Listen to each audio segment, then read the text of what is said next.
Manchester United အသင်းဟာ Wolf နံပါတ်ကျော်တိုက်စစ်ကစားသမား Matthias Cunha ကိုစာချုပ်လျော်ကြေးပေါင် 62.5 သန်းနဲ့ခေါ်ယူဖို့ Wolf အသင်းနဲ့သဘောတူညီမှုရရှိသွားပါပြီ။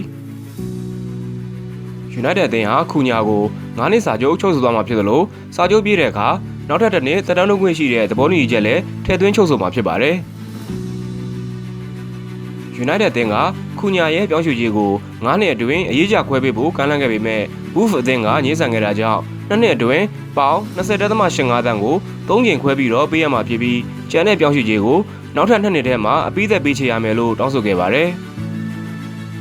Wolf အသင်းရဲ့တောင်းဆိုချက်ကို United အသင်းကသဘောတူညီခဲ့တဲ့အတွက်Cunhaနဲ့အပြောင်းရွှေ့ကိစ္စဆွေးနွေးခွင့်ရရှိခဲ့ပါတယ်။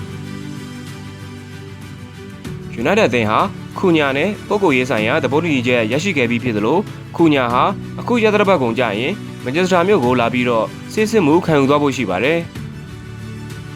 CunhaဟာUnited အသင်းမှာဂန္ဓဝင်ကျောနံပါတ်ဖြစ်တဲ့နံပါတ်10ကိုဝတ်ဆင်ခွင့်ရဖို့နှိစက်နေတာကြောင့်လက်ရှိနံပါတ်10ပိုင်ရှင် Rashford ဟာအသင်းကနေထွက်ခွာဖို့တေချာသလောက်ရှိနေပါပြီ။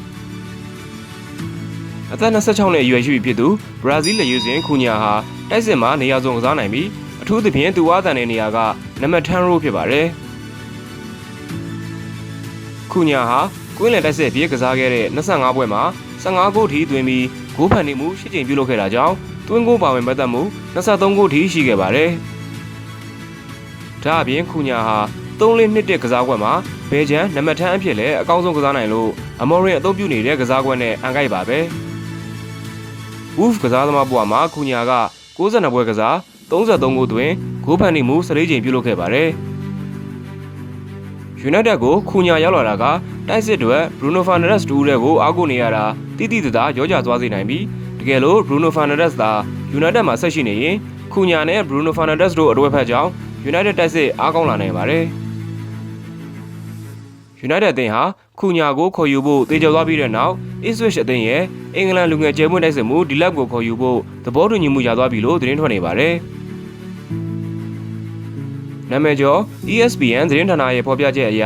United အသင်းဟာအသက်22နှစ်သာရှိသေးသူဒီလက်ကိုစာချုပ်လျော်ကြေးပေါင်30နဲ့ခေါ်ဖို့သဘောတူညီမှုရသွားပြီလို့သိရပါတယ်။